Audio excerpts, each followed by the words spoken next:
Hello. അപ്പം നമ്മളിന്ന് വറുത്തരച്ചൊരു കൊഞ്ച് കറി വയ്ക്കാൻ പോവാണ് കേട്ടോ. കൊഞ്ച് കറിയെന്നോ കൊഞ്ച് തീയലെന്നോ ചെമ്മീൻ തീയലെന്നോ ഒക്കെ പറയാം കേട്ടോ. അപ്പം ഞാനിത് ഉണ്ടാക്കിയത് ഉരുളക്കിഴങ്ങ് ഇട്ടിട്ടാണ് കേട്ടോ. നമുക്കിത് ചേന ഇട്ടിട്ട് ഉണ്ടാക്കാം, അതേപോലെ ചക്കക്കുരു ഉണ്ടെങ്കിൽ അത് ഇട്ടിട്ട് ഉണ്ടാക്കാം കേട്ടോ.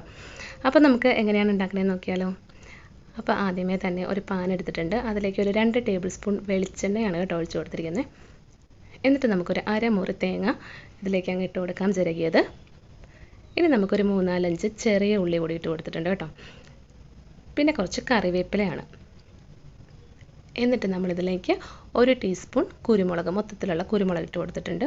1/2 സ്പൂൺ പെരിഞ്ജീരകമാണ്, നല്ല ജീരകം അല്ല പെരിഞ്ജീരകമാണ് കേട്ടോ ഇട്ട് കൊടുത്തത്.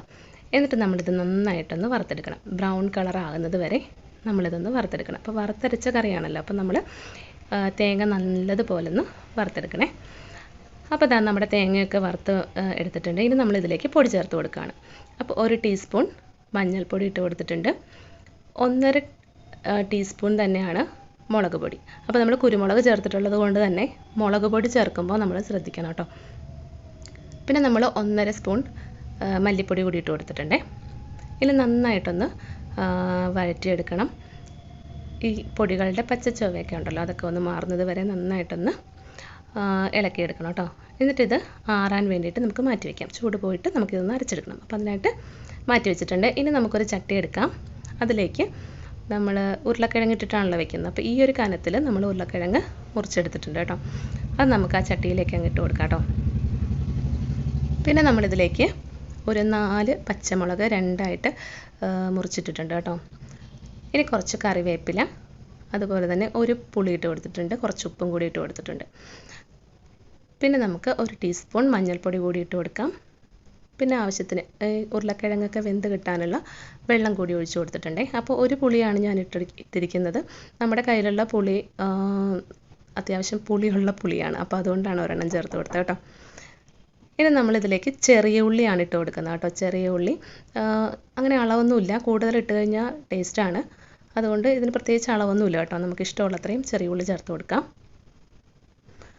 അപ്പോൾ ചെറിയ ഉള്ളി ഇട്ട് കൊടുത്തിട്ട് വീണ്ടും നമ്മളിതൊന്ന് അടച്ച് വെച്ച് വേവിച്ചെടുക്കുകയാണ് കേട്ടോ.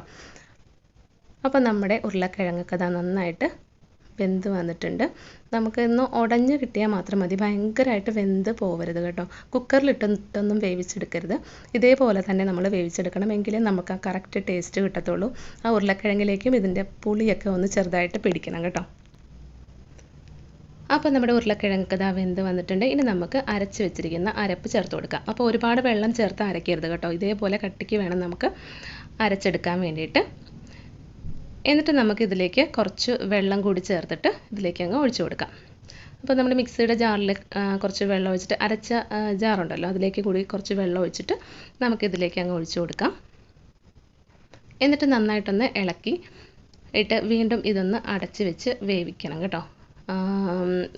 ഈ അരപ്പൊക്കെ ഒന്ന് നന്നായിട്ടൊന്ന് വെന്ത് കിട്ടണം. കുറച്ച് കറിവേപ്പില കൂടി ഇട്ട് കൊടുക്കുന്നുണ്ട്.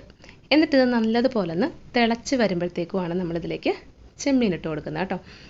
അപ്പോൾ അത്യാവശ്യം വലിയ ചെമ്മീനായിരുന്നു, അതുകൊണ്ട് ഞാനൊന്ന് 2ആയിട്ട് മുറിച്ചിട്ടാണ് ഇതിലേക്ക് ഇട്ട് കൊടുക്കുന്നത്. അപ്പോൾ ചെമ്മീൻ നമ്മൾ ആദ്യമേ ചേർത്ത് കഴിഞ്ഞാൽ വല്ലാണ്ടങ്ങ് എന്താ പറയുക, ഭയങ്കര കട്ടിയായി പോകും ചെമ്മീൻ. അപ്പോൾ ഈ സമയത്ത് ചേർത്ത് കൊടുക്കുന്നതായിരിക്കും കുറച്ചുകൂടി നല്ലത് കേട്ടോ. ഒരുപാടിട്ട് തിളപ്പിക്കണമെന്നില്ല. ഇപ്പോൾ ചെമ്മീനൊക്കെ ആവി കൊണ്ടാൽ തന്നെ വേകുമെന്നാണല്ലോ പറയുന്നത്. അപ്പോൾ കുറച്ച് സമയം ഒന്ന് തിളപ്പിച്ചെടുത്താൽ മതിയാവും. അപ്പോൾ നമ്മുടെ കറിയൊക്കെ ഇതാ നന്നായിട്ട് എണ്ണയൊക്കെ തെളിഞ്ഞ് വന്നിട്ടുണ്ട്. ഇനി നമുക്ക് വേണമെന്നുണ്ടെങ്കിൽ ഒന്നുകൂടി കുറുകിയ ചാറൊക്കെ വേണമെന്നുണ്ടെങ്കിൽ ഉരുളക്കിഴങ്ങ് 1-2 ഒന്ന് ഉടച്ചു കൊടുക്കാം കേട്ടോ. നന്നായിട്ടൊന്ന് സ്പൂണ് വെച്ചിട്ടൊന്ന് ഉടച്ചു കൊടുത്താൽ മതി. അപ്പോൾ ഇച്ചിരി ഉപ്പ് കുറവുണ്ടായിരുന്നു, ഞാൻ കുറച്ച് ഉപ്പ് ചേർത്ത് കൊടുത്തിട്ടുണ്ട്. നമുക്ക് വേണമെങ്കിൽ എരിവ് നോക്കിയിട്ട് കുരുമുളകിൻ്റെ പൊടിയൊക്കെ വേണമെങ്കിൽ ചേർത്ത് കൊടുക്കാം കേട്ടോ ഈ സമയത്ത്. ഇനി നമുക്കിതിലേക്കൊന്ന് താളിച്ചൊഴിക്കണം. അപ്പോൾ താളിക്കാൻ വേണ്ടിയിട്ട് ഞാൻ വെളിച്ചെണ്ണയിൽ കുറച്ച് കടുകും 2-3 വറ്റൽമുളകും കുറച്ച് കറിവേപ്പിലയും കുറച്ച് മുളക് പൊടി മാത്രമേ ഇട്ട് കൊടുത്തിട്ടുള്ളൂ കേട്ടോ. ചെറിയ ഉള്ളിയൊന്നും ചേർത്തിട്ടില്ല.